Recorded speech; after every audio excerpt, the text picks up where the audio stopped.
안녕하세요. 오늘은 데이터 분석에서 가장 중요한 기법 중 하나인 이별량 분석에 대해 알아보겠습니다. 두 변수 사이의 관계를 파악하는 이별량 분석은 데이터 기반 의사결정의 핵심 도구입니다. 상관관계, 산점도, 교차 분석 등 다양한 기법들을 실습과 함께 배워봅시다. 오늘 다룰 내용은 총 8가지입니다.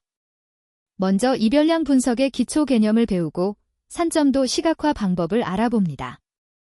그 다음 피엇은 상관계수와 스피어만 순위 상관계수를 비교해보고 교차 분석과 카이-제곱 검정을 살펴봅니다. 마지막으로 히트맵, 회귀선, 페어플롯까지 실전에서 바로 활용할 수 있는 기법들을 모두 다룹니다. 이별량 분석이 무엇인지 알아볼까요? 이별량 분석은 두 변수 사이의 관계를 파악하는 통계적 기법입니다. 우리가 평소에 공부 시간이 늘어나면 시험 점수도 올라간다거나 온도가 높아지면 아이스크림 판매량이 증가한다고 말하는데요. 이런 관계를 수치적으로 증명하는 것이 바로 이별량 분석입니다. 기억하세요. 이별량 분석은 인과관계가 아닌 상관관계를 분석하는 기법입니다. 이별량 분석의 유형을 살펴봅시다. 분석하려는 변수의 데이터 타입에 따라 적절한 방법을 선택해야 합니다. 수치형 변수 간의 관계를 분석할 때는 상관 분석과 회귀 분석을 사용합니다. 예를 들어 키와 몸무게, 공부 시간과 점수 같은 관계를 파악할 때 활용하죠. 범주형 변수 간에는 교차 분석과 카이-제곱 검정을 사용합니다.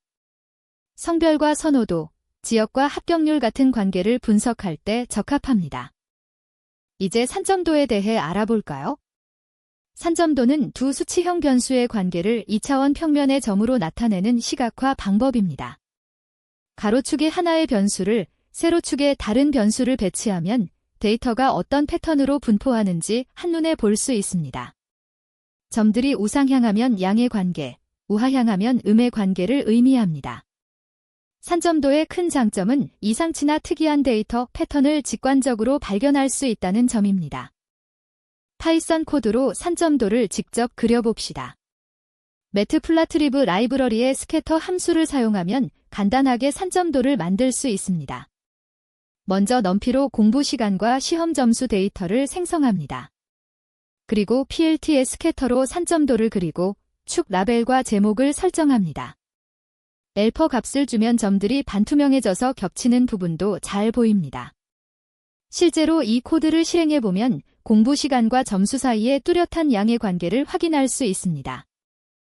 피엇은 상관계수는 두 수치형 변수 간의 선형관계를 측정하는 가장 널리 쓰이는 지표입니다. 값은 -1에서 1 사이의 범위를 가집니다. 상관계수가 1이면 완벽한 양의 선형관계, -1이면 완벽한 음의 선형관계, 0이면 선형관계가 없다는 것을 의미합니다.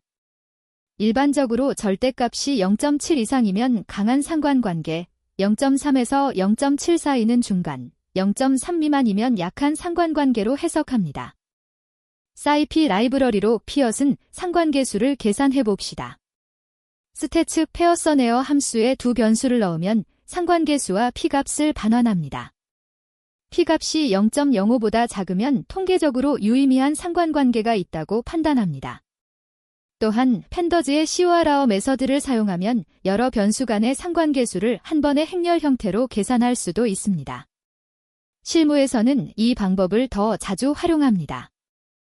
스피어만 순위 상관계수에 대해 알아볼까요? 피엇은 상관계수가 선형관계만 측정한다면 스피어만은 데이터의 순위를 기반으로 상관관계를 측정합니다. 정규 분포를 따르지 않거나 이상치가 많은 데이터, 순서형 데이터에 적합합니다. 비선형 관계도 감지할 수 있다는 것이 큰 장점입니다. 예를 들어 공부 시간이 늘어날수록 점수도 높아지지만 그 증가율이 일정하지 않은 경우 스피어만이 피어슨보다 더 정확한 관계를 보여줄 수 있습니다. 피어슨과 스피어만의 차이를 코드로 비교해봅시다. 제곱 관계를 가지는 데이터, 예를 들어 시간에 따라 제곱으로 증가하는 데이터를 만들어 봅시다. 이 데이터는 피엇은 상관계수로는 0.97 정도로 높게 나오지만 스피어만으로는 1.0으로 완벽한 관계로 나옵니다. 이는 스피어만이 순위를 기반으로 하기 때문에 비선형이더라도 단조적인 관계를 완벽하게 감지할 수 있기 때문입니다. 데이터의 특성에 따라 적절한 상관계수를 선택하는 것이 중요합니다. 이제 범주형 변수의 관계를 분석하는 교차 분석을 알아봅시다. 교차 분석은 두 범주형 변수 간의 관계를 분석하는 방법입니다. 예를 들어 수강 과정에 따라 합격률이 다른지, 성별에 따라 제품 선호도가 다른지 등을 확인할 수 있습니다. 분할표를 만들어 각 조합의 빈도를 확인하고 카이제곱 검정으로 이 관계가 통계적으로 유의미한지 검증합니다. 파이썬으로 교차 분석을 수행해 봅시다. 먼저 팬더즈 데이터 프레임으로 분할표를 만듭니다. 과정 A와 과정 B의 합격, 불합격 인원을 행렬로 구성합니다. 그 다음 사이피 스태츠의 치2 컨틴전시 함수로 카이제곱 검정을 실행합니다. 결과로 카이제곱 통계량, P값, 자유도, 기대 빈도를 얻을 수 있습니다. P값이 유의수준 0.05보다 작으면 과정과 합격률 사이에 통계적으로 유의미한 관계가 있다고 결론을 내릴 수 있습니다. 다음은 히트맵과 상관행렬입니다. 변수가 여러 개일 때 각 쌍의 상관관계를 개별적으로 확인하는 것은 번거롭습니다.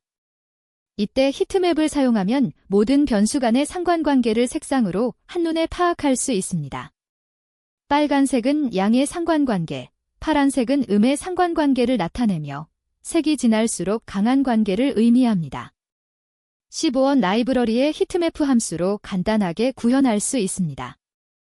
15원으로 히트맵을 만들어 봅시다. 먼저 팬더즈 데이터 프레임의 CORR 메서드로 상관행렬을 계산합니다. 그 다음 SNS 히트맵 함수에 상관행렬을 넣고 nArt를 true로 설정하면 각 셀의 수치가 표시됩니다. 크맵을 크로엄으로 설정하면 파란색에서 빨간색까지의 색상이 적용됩니다. 센터를 0으로 설정하면 상관관계의 방향이 직관적으로 보입니다. 이렇게 하면 수학과 체육 같은 관계를 빠르게 발견할 수 있습니다. 회귀선에 대해 알아봅시다. 회귀선은 산점도 위에 두 변수의 선형관계를 가장 잘 나타내는 직선입니다. 최소제곱법으로 계산되는데 이는 모든 데이터 포인트와 회귀선 사이의 거리를 최소화하는 직선을 찾는 방법입니다. 회귀선의 기울기는 한 변수가 1단위 증가할 때 다른 변수가 얼마나 변화하는지를 보여줍니다. 이는 예측 모델과 머신러닝의 기초가 되는 매우 중요한 개념입니다. 파이썬으로 회귀선을 추가해봅시다. 넘피의 팔리피트 함수로 회귀선의 기울기와 절편을 계산합니다. 팔리 1D로 회귀선 함수를 만든 다음 플라트 함수로 선을 그립니다. 산점도 위에 빨간색 회귀선을 그리면 데이터의 전반적인 추세를 명확하게 확인할 수 있습니다.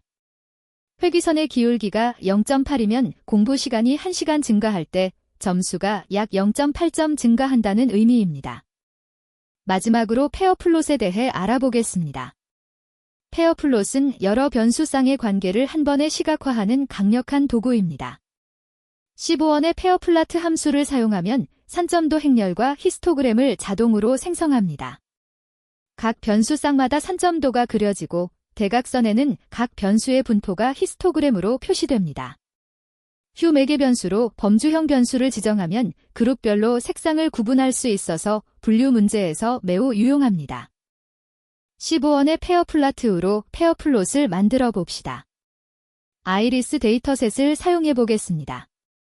휴SPC즈를 지정하면 세 종의 붓고들 색상으로 구분합니다. 다이어그램 카인드를 히스트로 설정하면 대각선의 히스토그램이 표시됩니다. 플라트 KWS로 점의 투명도와 크기를 조절할 수 있습니다. 이렇게 하면 꽃잎 길이와 꽃잎 너비의 관계, 각종의 분포 등을 한 번에 파악할 수 있어서 탐색적 데이터 분석에 매우 효과적입니다. 마지막으로 이별량 분석의 실전 팁을 정리하겠습니다. 첫째, 상관관계가 인과관계를 의미하지 않는다는 점을 반드시 기억하세요. 아이스크림 판매량과 익사사고는 양의 상관관계를 보이지만 둘 다 온도라는 숨겨진 변수의 영향입니다.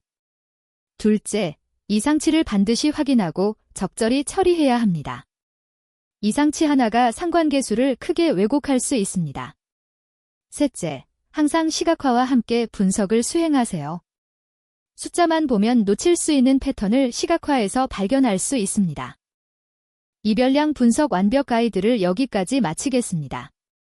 오늘 배운 산점도, 상관계수, 교차 분석, 히트맵, 회귀선, 페어플롯 등의 기법들은 실제 데이터 분석에서 매일 활용되는 핵심 도구들입니다. 직접 코드를 실행해보면서 각 기법의 특징을 체득해보시길 권합니다. 시청해주셔서 감사합니다.